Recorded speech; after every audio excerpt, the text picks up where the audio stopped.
Ja mam w ogóle ogromny szacunek do afrykańskich kobiet, bo tak naprawdę ich prawa, tak jak w Polsce czy w Europie, nie istnieją, no. Nie mają za dużo praw. Jak ja tu z chłopakami gadałem, wiecie, my sobie tak, jak to chłopy pogadaliśmy, tak dalej, on mówi, że on chce białą kobietę, on chce kurwa białą kobietę. Ja mówię, stary, ty chcesz białą kobietę? Wyobraź sobie, że twoja żona sobie siedzi, a ty mówisz, zrób to, a ona do ciebie, sam zrób. A co ty mi będziesz gadać? A on mówi, ale jak to? Ja mówię, no normalnie, stary. A on mówi, i wyciągnął wtedy tą swoją tą dzidę i pokazał, że tak by jej przypierdolił.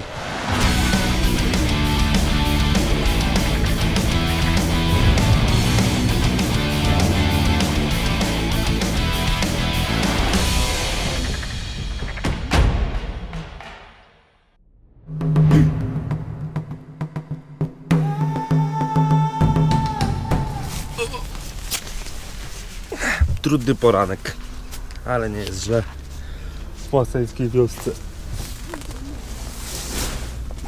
Okej. O, Kilimanjaro. I like so much. Kilimanjaro. Yeah. You know how much for Muzungu? What do you need go? $1,500. 1,500. Yes, when you need go up. Why? I don't know. Government for Tanzania. It's crazy, yeah? Ogólnie jest jeden problem. Tutaj jest miliard much. Dlatego wszystko składam, bo one mi weszły do namiotu i zaraz je składam z namiotem. Zobaczcie, ile much.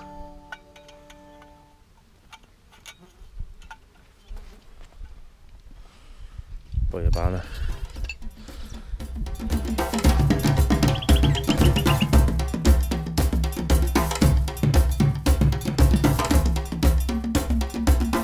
Jak się konstruuje masajski dom? To jest bardzo prosta sprawa. I robią to kobiety, ogólnie rzecz biorąc, no bo mężczyźni wypasają krowy. Tyczki bezpośrednio wbijają w ziemię. Później splatają to innymi, cięższymi, że tak powiem, patykami i w ten sposób powstaje konstrukcja, tak? Po powstaniu takiej konstrukcji robią mieszankę, która jest z krowiego gówna, krowiego moczu, gliny, czy tam błota powiedzmy. Dodatkowo jeszcze jest do tego dodane popiół. I z takiej mieszanki buduje się właśnie bezpośrednio tutaj dom, tak? Czyli po prostu ulepia się te ścianki, które tutaj widzicie. I w ten sposób powstaje taka konstrukcja.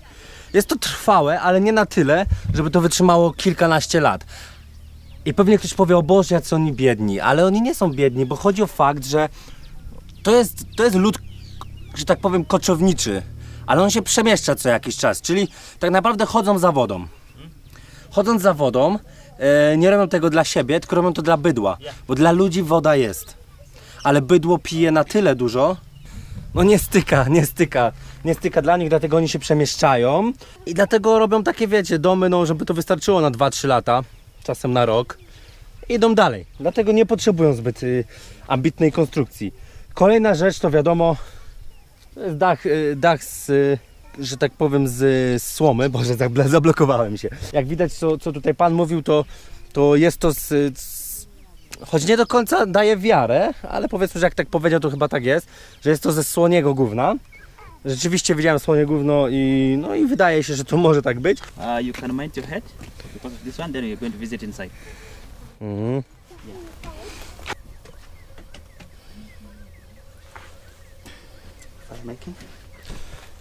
No to macie sypialnię, ale dzieci. Pierdołki. Łóżko.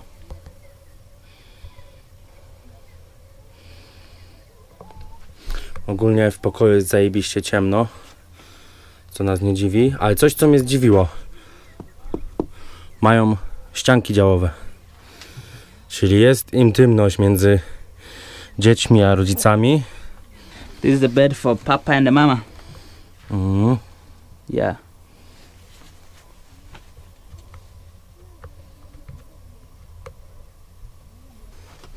And any house is same. All the house the same. For all Maasai and all people in the village. Yeah, all the same. We normally have 2 beds. 1 bed for children. Mm. One for Papa. And what do you have 7 children? no problem. They can sleep on that bed. You know, as Masai, we experience polygamy. Yeah, I know. So if dad have 3 wives, if there are 7 daughters in this house, others they will go to another house. For Okay. Father. Every day change house. Yeah. It is good and not good. Good. It's like a circular manner. You go like this. I know. Kolejna rzecz. Dbają o to, akurat tutaj jest takie powiedzmy na bogato zrobione, bo dbają o to, żeby były okna, ale widzicie, tu są okna, które, że tak powiem, blokują dojście jakimś tam różnym dziwnym muchom i tym podobnym. Domy mają 1,50 m wysokości plus dach. Masaje raczej należą do tych najwyższych, więc nie wiem, jak oni się wyprostowują w chacie. Jedna z rzeczy, która mnie zajebiście zdziwiła, patrząc na domy, które widziałem wcześniej, że tutaj rzeczywiście jest podział między pokój dla rodziców, pokój dla dzieci i kuchnia.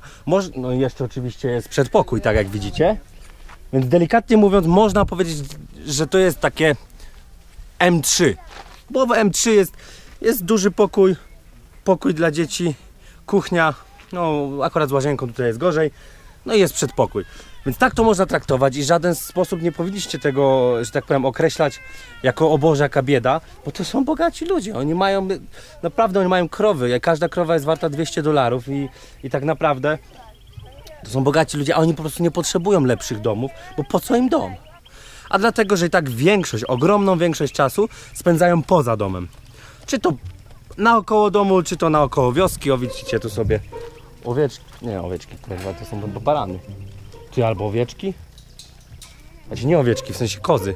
Nie, to są owce, tylko chyba ogolone. Nie wiem, nie znam się. Każdy dom wygląda praktycznie tak samo. Każdy dom jest skonstruowany z tego samego. Chwała cudownym kobietom za to, że potrafią to zbudować, robią to. Ja mam w ogóle ogromny szacunek do afrykańskich kobiet, bo tak naprawdę ich prawa, tak jak w Polsce czy w Europie, nie istnieją. No. Nie mają za dużo praw. Jak ja tu z chłopakami gadałem, wiecie, my sobie tak, jak to chłopy pogadaliśmy, tak dalej, on mówi, że on chce białą kobietę, on chce kurwa białą kobietę. Ja mówię, stary, ty chcesz białą kobietę? Wyobraź sobie, że twoja żona sobie siedzi, a ty mówisz, zrób to, a ona do ciebie, sam zrób.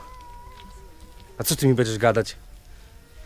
A on mówi, ale jak to? Ja mówię, no normalnie, stary. A on mówi, i wyciągnął wtedy tą swoją tą dzidę i pokazał, że tak by jej przypierdolił. A on mówi, chłopie, raz przypierdolisz, idziesz do więzienia.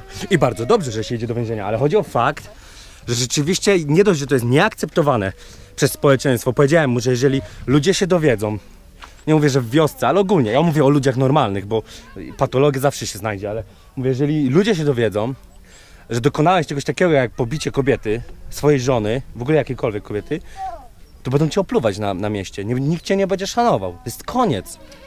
On mówi, ale jak to? Właśnie tak to wygląda.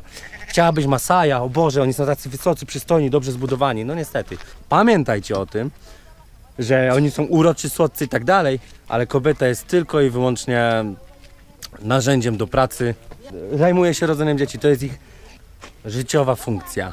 No i oczywiście gotują. A najlepsze, śmialiśmy się z tematu, no wiecie, wchodzi w temat Donald Trump, Hillary Clinton. I wiecie, tutaj nie ma czegoś takiego jak szowinizm, tu się nie wchodzi w takie tematy typu o Boże, tak nie można powiedzieć, bo to jest niepoprawne politycznie, więc można sobie zażartować, a ja ich pod chuja trochę zrobiłem. Ja mówię, ty, a co ty sobie myślałeś, że kto miał wygrać? Kobieta? Oni patrzą i ja mówię, i czym będzie rządzić? A oni kuchnią? A ja, o kurwa, gdybym ja to powiedział w Polsce. Nawet gdybym tak myślał, albo nie myślał, choćby w żartach, to by było odebrane w taki sposób, o, że straciłbym wszystko. A u nich po prostu to było logiczne, dlatego trzeba ich wtedy troszeczkę zmanipulować i pod chuja zrobić. I wtedy wiecie, oni, o kurwa, i beka jak chuj. Ale dobra, teraz mamy tu rzecz, którą kojarzycie Masajów ogólnie, że oni chodzą wiecznie z tymi swoimi dzidami, że tak powiem z grotem metalowym i tak sobie chodzą, ale to jest nieprawda. Oni chodzą cały czas z kijkiem, takim w wysokości 7-latka, nie wiem w sumie ile ma 7-latek, i tak sobie chodzą i jest spoko. A tutaj mają co innego. Perfect. So this is the last one. Ja. The spear. This is the metal. Ja. And this is the wood. Mm. And this is another metals. And what are you doing with this? We normally using, we want to kill a lion, we use the spear to kill the lion. And now it's illegal. But now it's illegal. Okay. This is because of the Kenya Wildlife Service. Ah, yes. If you kill a lion, you either you jail or you get a penalty. For example, if you kill a lion, 20 million or whatever in jail. Okay, and only one question, because sometimes lion coming to the village and it's possible kill him. Yeah. Because he coming to village, you have a lot of children. Yeah. And it's legal. You don't pay 20 million. Yeah, you only pay 20 million. Yeah. And 20 million is $20,000. $20,000. A lot of money. Yeah. 80,000 złotych. Yeah. Then you just, if you want to spear, Mm. spear on the sharp points, we just spear on this side. Okay. Then you do like this. Okay. Yeah.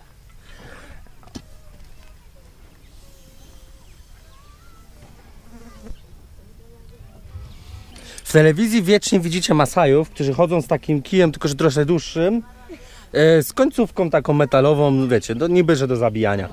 Nigdy w życiu nie widziałem Masaja, który chodzi z czymś takim. Absolutnie nie wiedziałem ani razu. Oni chodzą z kijkiem. Po prostu chodzi z kijkiem i ten ma chodzić z tym. Ale jeżeli idą na polowanie, znaczy nie na polowanie, ale gdzieś tam się, powiedzmy, wojować, nie wiem, na przykład z lwem, czego już nie robią, to chodzą z czymś takim. Więc jeżeli widzicie w filmach Masaja, który chodzi z takim kijem wielkości siebie samego i z metalowym grotem, chyba jest tylko film. Nie wiem, no ja ani w Tanzanii, ani na Zanzibarze, ani w Kenii takich ludzi nie widziałem. Być może jest jakaś taka wioska, być może o nich robią te filmy, ale normalnych Masajów takich nie widziałem. Women don't kill lion. Only men. And sometimes, but don't have option. And what is every man go out? You have to run away. And what? They fear. Okay, you eat my children. No? No, I am sure. Thank you. Ale oni kurwa mają, nie wiem, kobieta ni chujowo, no by nie zabiła lwa. A ja wierzę, żeby zabiła. Znaczy nie mówię, że co to jest zabić lwa, ale polska kobieta, to ja uważam, że nawet by stado słoni zajebała. Gdyby chociaż miałoby spaść jeden włos z głowy polskiego dziecka. Aha, nie wiem czy wiecie, że u Masajów, ze względu na to, że jest była dosyć spora umieralność dzieci, niemowląt, więc dziecko uznaje się dopiero po 3 dniach po narodzinach. Dopiero po 3 dniach, jak przeżyje, wtedy, nie wiem, czy facet, czy no kobieta pewnie od razu, ale facet wtedy dopiero uznaje swoje dziecko, więc no nie ma się co dziwić, jeżeli ktoś by się miał przywiązywać od razu, znaczy, nie no w sumie my tego nie zrozumiemy, my jesteśmy Europejczykami, my się przywiązujemy, jak już kobieta jest w ciąży, no już tam wiecie, głaszczemy, całujemy, mówimy jak będzie zajebiście, a potem tu zaczyna pyskować i chuja z tego wyjdzie. Kolejna interesująca rzecz. Masajowie nie mają pogrzebów. Nie wiem jak ci, bo jednak to są chrześcijanie, ale tacy Masajowie, którzy żyją naprawdę daleko w buszu, których trzeba odnaleźć mając no co najmniej samochód terenowy i to taki najlepszy, znaczy nie najlepszy, ale w sumie Grand Vitara by dała radę, ona by dała radę wszędzie, nie? Albo Suzuki Samurai, ale Masajowie nie urządzają pogrzebów. Wiecie co robią? Po prostu wynoszą ciało do buszu i pozostawiają sępom na pożarcie, innym padlinożercom. I padlinożercy szamają waszego dziadka. I teraz ktoś powie, o kurwa, ale oburzające. Ale czy my nie robimy tego samego? Przecież my dajemy to ciało zamiast na zewnątrz, czyli żeby szybko go opędzlowali, my dajemy do ziemi. No jeszcze, wiecie, trumna, te sprawy. Ale i tak padlinożercy, tylko że raczej ci w ziemi, zjadają naszych przodków, więc ja chcę być spalony. Tak w sumie chcę, nie wiem czy moja mama spełni, ale po chwili, zaraz teraz jak to powiedziałem, pomyślałem, że o kurwa, no co ty chcesz być jak Hindus? Nie wiem. Mam mieszane uczucia. Jest coś takiego jak obrzezanie mężczyzn. Po prostu takie przejście z chłopca na mężczyznę. Bardzo prosty sposób, nie będziemy się w ten sposób jakoś tutaj rozczulać. Dochodzi do obrzezania. Wydaje mi się, że to w ogóle chodzi o takie obrzezanie, czyli, że tak powiem, wycięcie napletka. No, jedyny problem jest taki, że u Żydów jest to robione od razu po urodzeniu, czy tam powiedzmy w ciągu kilku dni, nie do końca wiem. A u nich jednak to dziecko ma minimum 12 lat i więcej. Więc problem polega na tym, że to się goi przez wiele miesięcy i jest to robione bez znieczulenia. I właśnie teraz rzecz, którą wam powiem jako ciekawostkę.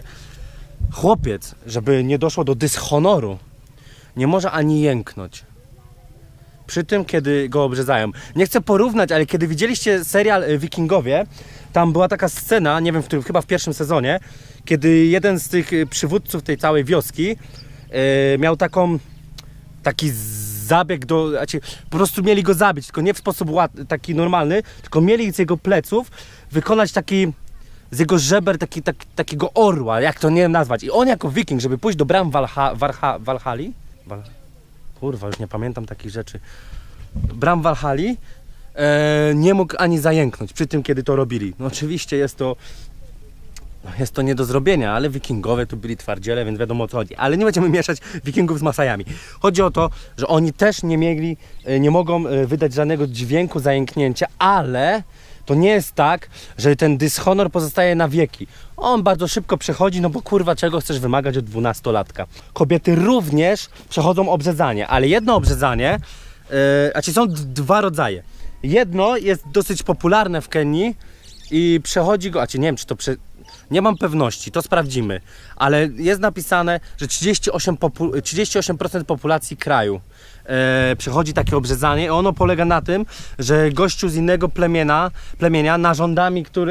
przyrządami, które zrobił sam, wykuł, nacina, nie wiem dokładnie jak to wygląda, ale nacina tam kobiece narządy w taki sposób, że jest to traktowane jako obrzezanie. Jest to bardzo popularne, jakby nie było. Raczej przechodzą to dziewczynki, ale jest to robione w sekrecie. Ale jest drugie obrzezanie, które jest bardzo kontrowersyjne, którego my, biali ludzie, nienawidzimy, mimo że nie powinniśmy się wpierdalać w rzeczy niezwiązane z naszym krajem, to nie można przejść obojętnie obok obrzezania takiego związanego z genitaliami, czyli kiedy kobiecie zostają obcinane czy to wargi strumowe i łechtaczka.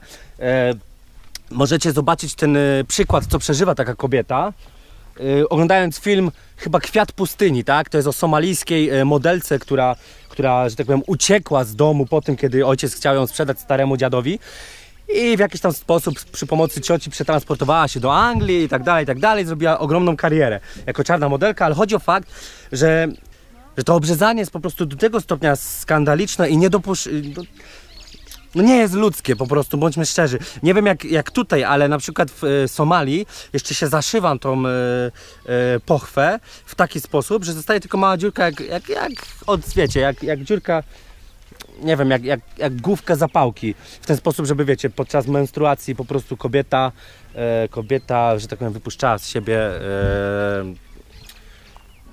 krew.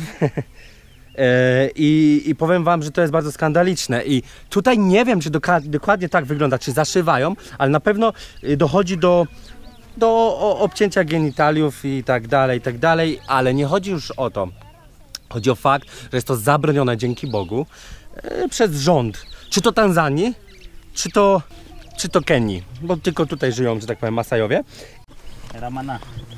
Idziemy do Masai Shop. Idziemy. O, z tej strony wioski jeszcze nie byłem. Nie byłem. Maybe is greeting. Can you say kocham Polskę? Kocham Polskę? Yes. Kocham Polskę. Yes. No i właśnie zostałem zmuszony do tego, żeby pokupować sobie rzeczy, no bo głupio mi tak. So you choose for your own. Yes, and I need look first, okay? Yeah. And what I look? I buy something.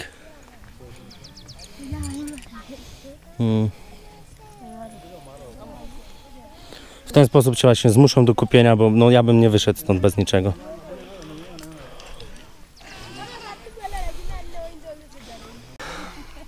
Ogólnie rzecz biorąc, zostałem zmuszony do tego, by zakupić rzeczy.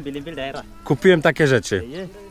Jedna rzecz w sumie dla mnie, druga rzecz dla kumpla, jedna dla mamy, jedna dla koleżanki, a druga, że przychodzę do kumpla, do domu jego, raczej no, żyję z swoją ukochaną, no to też dla niej coś. No i tyle. Normalnie w życiu nic nie kupuję. Wydałem na to 48 zł. Ale robili to sami ręcznie. To nie jest kupne gdzieś w sklepie. Widziałem, bo widziałem na boku. No nie miałem wyjścia, no ale kurwa wykorzystują, no ale dobra, już kobitki w sumie tylko w ten sposób żyją, no to robią, więc thank you. Kurwa, nigdy nic nie kupiłem, ale teraz mi było tak głupio. Ja mówię do niego, a chciałem sobie jedną bransoletkę kupić. Ten kurwa wszystkie baby we wsi wysłał na koce, no ja pierdolę. No ale dobra, pierwszy raz komuś coś przywiozę z podróży. No cóż, nie ma co gadać, no, cieszymy się. A chcecie zobaczyć ciekawostkę? Pokażę wam coś. Patrzcie, jak ze smartfona sobie Masai rozmawia. Ale wy i tak myślicie, że tu jest brak cywilizacji, że kurwa mieszkają w szałasach z gówna. A oni mają lepsze smartfony niż my. Ich płot. Piękny. No, zatrzymuje oczywiście zwierzynę, ale patrzcie na ciekawostkę. Tutaj w nocy są również kładą tutaj kawałki tych kolczastych krzaków, dzięki czemu no, nie muszą się martwić o zwierzynę. A tam za wioską, jak widzicie, Kilimandżaro.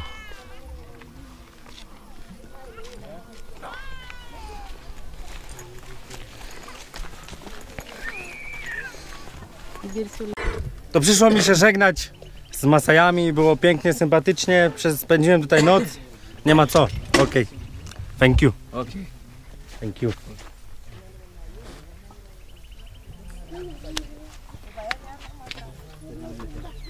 Nie ma co. Bye. Thank you.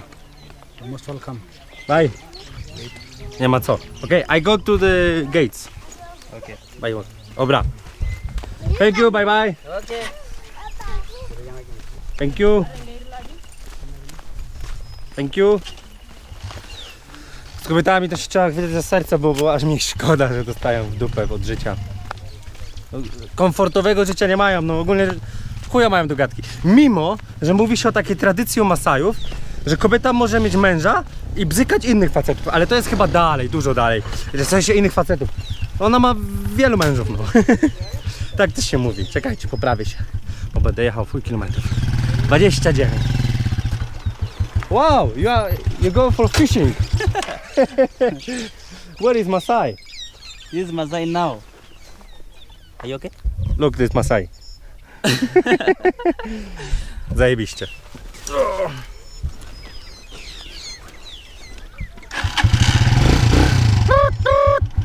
Jedziemy. Idziemy is trendy. We go. We go. Yes. A za nami Kilimandżaro.